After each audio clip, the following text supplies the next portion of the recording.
कि जब तक मैं यहाँ कमिश्नर हूँ, एडमिनिस्ट्रेटर हूँ, आप कोई अच्छा सा प्रस्ताव मेरे पास लाइए। आपके संस्था के लिए कोई जगह चाहिए तो वो जगह देने की कोशिश या पूरा जो कुछ सहयोग होगा वो मेरी ओर से आपके लिए पूरा होगा। और ये बड़ी खुशी की बात रहेगी मेरे लिए कि मेरे कार्यकाल में एक मेमन समाज के लिए एक अच्छी शिक्षा सुविधा के लिए मेरी ओर से कुछ मदद की जाए।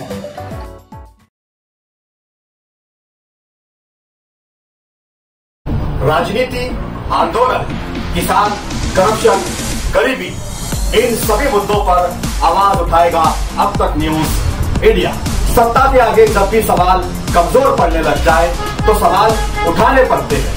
बोल के लब आजाद है तेरे, बोल के सच जिंदा है अब तक।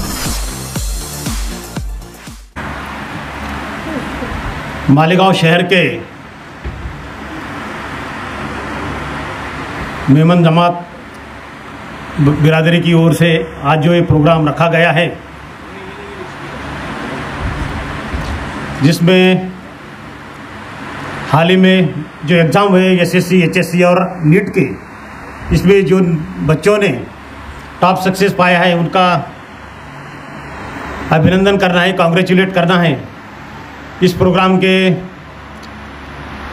अध्यक्ष, ऑल इंडिया मेमन जमात फेडरेशन के अध्यक्ष इकबाल मेमन ऑफिसर साहब, उनके साथ आए हुए सभी मेमन जमात फेडरेशन के सदस्य, मालेगांव शहर से मेमन जमात फेडरेशन के सभी पदाधिकारी, उनके यूथ सेक्शन के चेयरमैन, आज के प्रोग्राम में शरीक हुए मालेगांव कारपोरेशन के स्टैंडिंग कमेटी के एक्स चेयरमैन सलीम अनवर साहब, हमारे साथी एजाज बेग साहब, मुस्तकीम डिग्निटी साहब, सभी जिन्होंने सक्सेस पाया है, वो टीचर्स, उनके वो बच्चे, उनके पेरेंट्स और दोस्तों, एक बड़ा खुशी का पल है, बड़ा एक खुशी देने वाला ये प्रोग्राम है। और इस प्रोग्राम में शामिल होने के लिए मुझे न्योता दिया गया, बड़ी खुशी की बात है। मैं कांग्रेचुलेट करता हूं उन बच्चों को जिन्होंने 10वीं, 12वीं और नीट के एग्जाम में टॉप सक्सेस पाया है, और उनको हौसला देना सभी पेरेंट्स, उनके टीचर्स और हमारा कर्तव्य है, क्योंकि ये पहला स्टेप है कि इन्होंने टॉप सक्सेस किया है। उनको और भी आगे बहुत बढ़ना है और आगे जाना है, हायर एजुकेशन लेना है, उसमें से कोई बिजनेस में जाएंगे, कोई एडमिनिस्ट्रेशन में जाएंगे, कोई प्राइवेट सेक्टर में जाएंगे, लेकिन ये आप आइकॉनिक हीरो हो, क्योंकि आगे चल के आपको भी अपने बिरादरी के, अपने जमात के बाकी सदस्यों को भी आगे ला रहे हैं।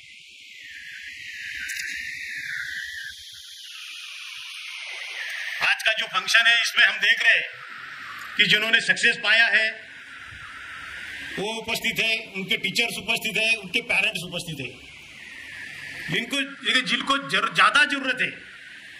मेमन जमात के जो बच्चों के पिता माता, जिनके बच्चे यहाँ एग्जाम में अच्छा सक्सेस नहीं पा पाए, वो गैर हाजिर रहे, कुर्सियां खाली पड़ी है। जरूरत है उनको समझाने की कि आपने अपने बच्चों को कैसे आगे बढ़ाना है। इन बच्चों ने जो सक्सेस पाया है उनसे कुछ सीख लेनी है कि भाई इन्होंने ये सक्सेस कैसे पा लिया। एक 3 महत्वपूर्ण बातें हैं शिक्षण में, जीवन में सक्सेस होने की, जो सभी बच्चों ने, पेरेंट्स लोगों ने हमेशा ध्यान में रखने चाहिए। पहली बात, ये अपनी शिक्षा लेते लेते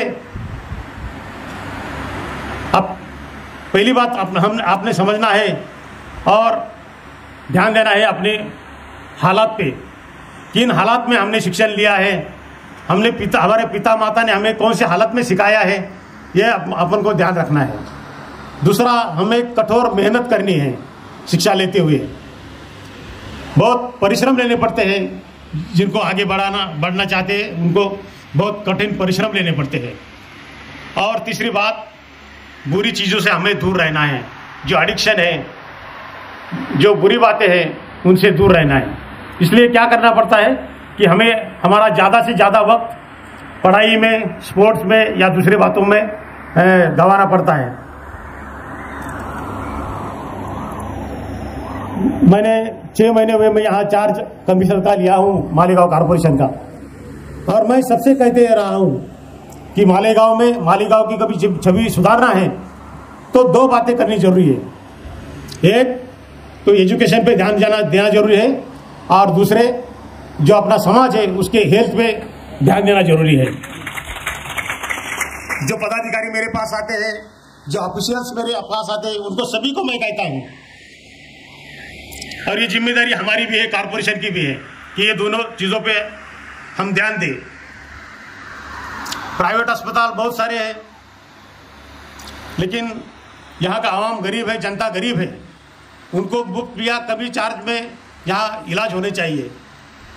इसलिए मैं हमारे सभी डॉक्टरों को कहता हूँ, जो कि ज़्यादातर मुस्लिम है, कि ये रुग्ण जो पेशेंट है वो अपने समाज के हैं।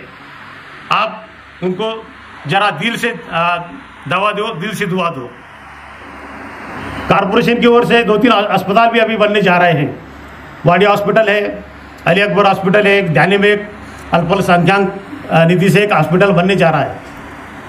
ये हेल्थ की सुविधाएं आगे चल के अच्छे से हम सिटी में चालू करने जा रहे हैं। एजुकेशन के बारे में बहुत हालात ख़राब है, मुझे पता है, और मैं 100% कहता हूँ कि आज के जो बच्चों ने सक्सेस पाई है, मुझे नहीं लगता इनमें से कोई हमारे म्यूनिसिपल कॉरपोरेशन से पढ़े हो। ज़्यादातर जो प्राइवेट स्कूल है उसमें से आप पढ़े होंगे और वहाँ अपनी सक्सेस पाई है। तो ऐसी बातें क्यों हैं? क्योंकि कॉरपोरेशन के स्कूलों का दर्जा बहुत कम है, उसमें सुधार की बहुत ज़रूरत है। अभी जब स्कूल चंद दिनों में चालू हो जाएंगे, मेरा इरादा है कि स्कूलों में थोड़ा स्ट्रिक्ट एक्शन लेके हुए एजुकेशन में बढ़ोतरी होनी चाहिए, क्वालिटी एजुकेशन देना चाहिए। जितना हो सके मेरी ओर से मैं कर पाऊंगा। अभी आप ये मेहमान जब बिरादरी से हो, लेकिन मेरी जिम्मेदारी सिर्फ आपके लिए नहीं है। मुस्लिम समाज के सभी जो जनजाति है, बिरादरी है, उनके बच्चों ने भी आगे आना चाहिए, उन्होंने भी अच्छा पढ़ना चाहिए। ये मेरी कोशिश रहेगी। एक सिटी का प्रमुख होने की वजह से, एडमिनिस्ट्रेटर होने की वजह से, सिटी का पहला नागरिक होने की मेरी जिम्मेदारी है कि सभी समाज को साथ में लेके उनकी उन्नति कैसी हो और इस उन्नति से अपनी मालेगांव की छवि कैसी सुधारा जाए, ये मेरा पहला कर्तव्य यहाँ है। अभी इकबाल मेमन साहब से मेरी बात हुई कि मेमन जमात के लिए सिटी में हायर एजुकेशन के लिए कोई इंस्टीट्यूशन खोला जाए, स्कूल कॉलेज निकाली जाए, ऐसा कुछ करना चाहिए।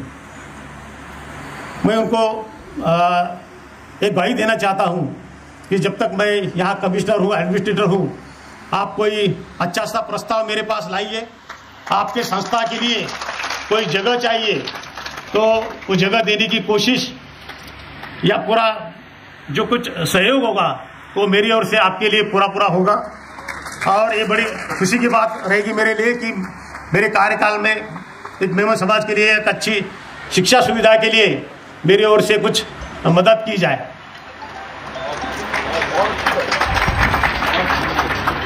एजाज बेग साहब ने मेरे दिल की बात कही थी। उन्होंने कहा था कि बराबर हेल्थ का और शिक्षा का एक बहुत बड़ा प्रॉब्लम अपने सिटी में है। एक अच्छी बात उन्होंने कही इस जगह पे, लेकिन हम उसके लिए एक नहीं होते हैं। एक उदाहरण अभी सभी आप जानते हैं कि 7-8 दिन पहले एक बड़े कैंपेन में हम सब एक हुए। सभी महाराष्ट्र ने बोला कि ये देखो मालेगांव वाले सब एक हुए, अच्छी बात है, लेकिन ये जो सिटी की सेहत है और एजुकेशन है, इसके लिए भी सभी ने एक होना चाहिए। वहां देखना चाहिए कि मालेगांव वालों की एक ही क्या है। तो यही बड़ी बात रहेगी। आज के मौके पर मैं इतना ही कहूँगा कि जो बच्चों ने यहाँ सक्सेस पाई है वो आगे चल के बहुत आगे बढ़े एडमिनिस्ट्रेशन में और सभी बिजनेस में आप आगे आए। मुझे पता है कि मेमन समाज बिजनेस में बहुत आगे है, लेकिन आप जो भी कर सके बिजनेस में हो, एडमिनिस्ट्रेशन में हो, क्योंकि एडमिनिस्ट्रेशन में आने के बाद कुछ अच्छे निर्णय पूरे देश के लिए, समाज के लिए आप ले सकते हो और इसी प्रकार से अपना समाज आगे बढ़ सकता है। मुझे थोड़ा कॉर्पोरेशन में मीटिंग है, इसलिए मैंने थोड़ा सा प्लानिंग नियोजन वालों को बताया कि मुझे थोड़ा जाना है, तो मैं जल्दी मेरा भाषण खत्म करूंगा। और फिर एक बार इस मौके पर मुझे इस प्रोग्राम में शामिल किया गया, इसलिए मैं सभी का धन्यवाद देता हूं और इन बच्चों को, उनके पेरेंट्स को धन्यवाद देता हूं कि आप इसके काबिल रहे। 1-2 मिनटों में मेरी भी बात जाते जाते कहता हूं कि मैं भी एक छोटे से परिवार से हूं, छोटे गरीब परिवार से हूं। मेरे पिताजी भी टीचर थे और हम 5 भाई बहने थे। चचेरे 2-4 भाई हमारे साथ में पढ़ते थे। 7-8 बच्चों का एजुकेशन हमारे पिताजी ने किया। मैं 10वीं तक हमारे गांव में पढ़ा था। अब 11वीं-12वीं मैंने औरंगाबाद में की। तब मैं खुद अपने हाथ से खाना पकाता था। हाथ से खाना पकाते हुए फिर पढ़ाई करता था। सिर्फ मैथ की ट्यूशन मेरे पास थी, क्योंकि पैसे कम आते थे घर से, ज़्यादा ट्यूशन नहीं ले पाता था। सिर्फ मैथ का ट्यूशन था, उसमें भी सक्सेस पाके बाद में फिर मैंने परभनी एग्रीकल्चर कॉलेज में एडमिशन लिया। वहाँ भी पहले साल से मैंने स्टडी अच्छी रखी और स्कॉलरशिप पाई। कुछ घर से बचे, कुछ स्कॉलरशिप से फिर आगे बढ़ते गया और फिर एमपीसी की एग्जाम द्वारा मैं क्लास 2 ऑफिसर बना, चीफ ऑफिसर नगर पालिका के इसमें। और अभी 30 साल मेरी सर्विस हुई और मैं आप लोगों को बोलना चाहता हूँ, ये अभी जो हमारे कैडर की सबसे बड़ी पोस्ट है कमिश्नर, उस पर मैं आ गया हूँ। और सीनियरिटी के हिसाब से मैं आज पूरे राज्य में 4थे नंबर पर हूँ। जो हमारे 700-800 लोग हैं, उसमें पूरे स्टेट में मेरा 4था नंबर है। ये कुछ बड़ी बात नहीं, मुझे कहना है कि एक बहुत गरीब फैमिली से मैं आया हूँ, मेहनत करके पढ़ा हूँ और अपने पढ़ाई से सर्विस देते देते, एक अच्छी सर्विस देते देते मैं ये मुकाम तक पहुँचा हूँ। ये उदाहरण आपने भी आपके सामने रखना चाहिए और अपने फैमिली के लिए, अपने समाज के लिए आपने भी आगे चल के बहुत अच्छी पढ़ाई करनी चाहिए, अच्छा सक्सेस पाना चाहिए। इसलिए मैं आपको शुभकामना देता हूँ। धन्यवाद।